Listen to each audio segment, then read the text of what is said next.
When did you start working for Fanimation? I started working for Fanimation at the age of like 12 or 13. And what were you doing at that time? So at the time I was doing anything from cleaning toilets to mopping the floor to running the vacuum, putting fans on blades, pretty much whatever I was asked to do. So was this voluntary or was this at the request of your... That's a good question. Probably a little bit of both. I know I wanted money to buy like stereos and CDs and stuff like that. And I think my dad wanted me to work, so. When did you first realize that you wanted to run the family business? That's also a good question. I guess let's back up a little bit. When I was in college, I always worked for Fanimation, so I would help do purchasing and whatever I was asked to do. So at the time, Fanimation wasn't as big as it is today. So I never thought that it was even an option to work for Fanimation. And then kind of towards the end of college, Fanimation was blowing up, and I worked for an accounting firm for a year, and my dad asked me to come back to help out with some things. And even at that point, I knew that I had a secure job, but I didn't know that it was going to be as big as it turned out to be. So I would say, so I came to work for Fanimation full-time 2002, middle of 2002. So I would say around 2005, I was probably starting to think along the lines of eventually taking over day-to-day operations. What do you consider to be the key factors in making Fanimation the successful company that it is today?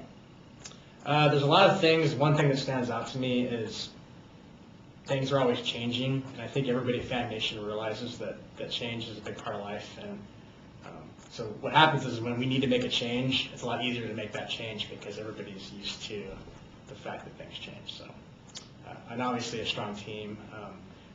Throughout the years, my dad's always given the management team a lot of leeway to do their own job. So that's another major factor.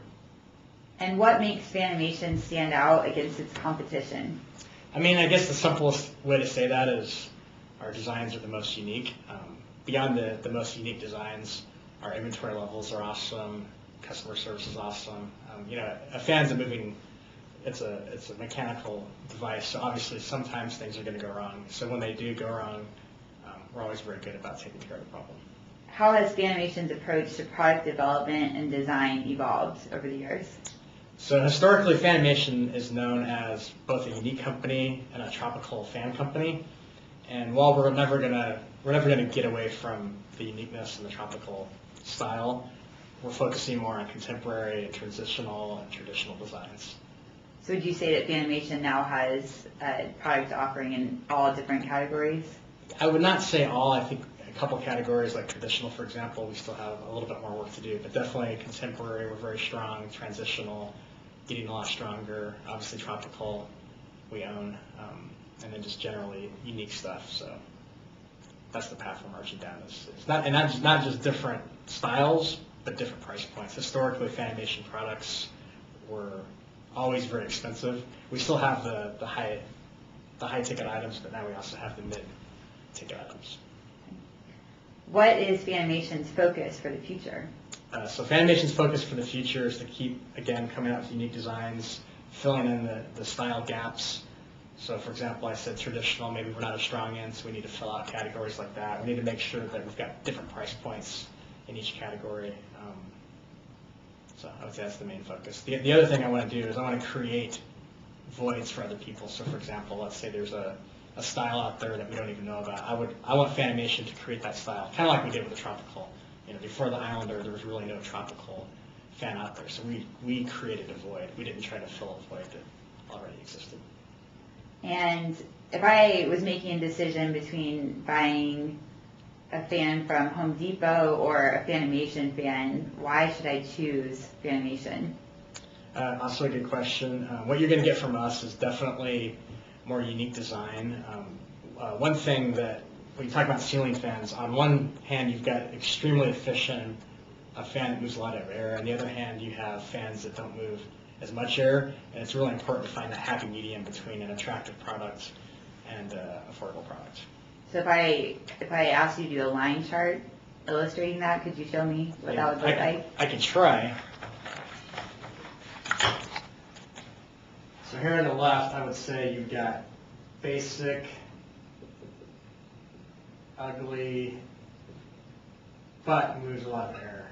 Moves air. And this is what I would call our like a builder fan type, Home Depot type product. On the other hand, you've got unique, maybe doesn't move as much air, so not as much air. What's my other category? Oh, and then very attractive, right? So, for example, attractive. I'm not a very good speller. The Punka may be over here. So the Punka is very unique.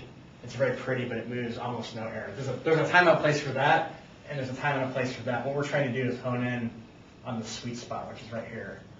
So getting away from basic, getting away from ugly, trying to move as much air as we can without sacrificing the look. So Fanimation's sweet spot is right here. So in addition to the aesthetic, the unique look, would the quality and customer service come in line with why you would make a Fanimation purchase? Yeah, so on the same chart, basic, ugly, yeah, it moves a lot of air. It's also cheap, right? And it's hard to provide good inventory levels, good quality control at a cheap price. And then over here you've got ultra expensive. So again, it's about finding a happy medium. Okay. That's one thing our industry's done a poor job of, focusing too much on airflow. Airflow is very important. What I would call a builder fan, for example, it's the equivalent of buying a Porsche, an ugly looking Porsche that goes 500 miles an hour.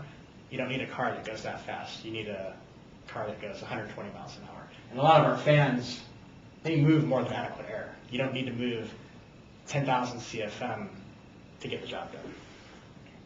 What is your favorite Fanimation fan? So that's a very hard question to answer. Right now I have two. The first one is the Enigma. The Enigma is probably one of the most unique fans on the market. I know what went into developing that fan. It was a very expensive fan to develop. It was very hard to get the fan balanced. It was in the movie iRobot, so there's just a lot of reasons why I like that fan.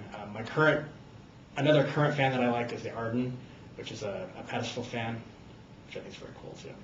For those who are actually selling Fanimation, what would you say to focus on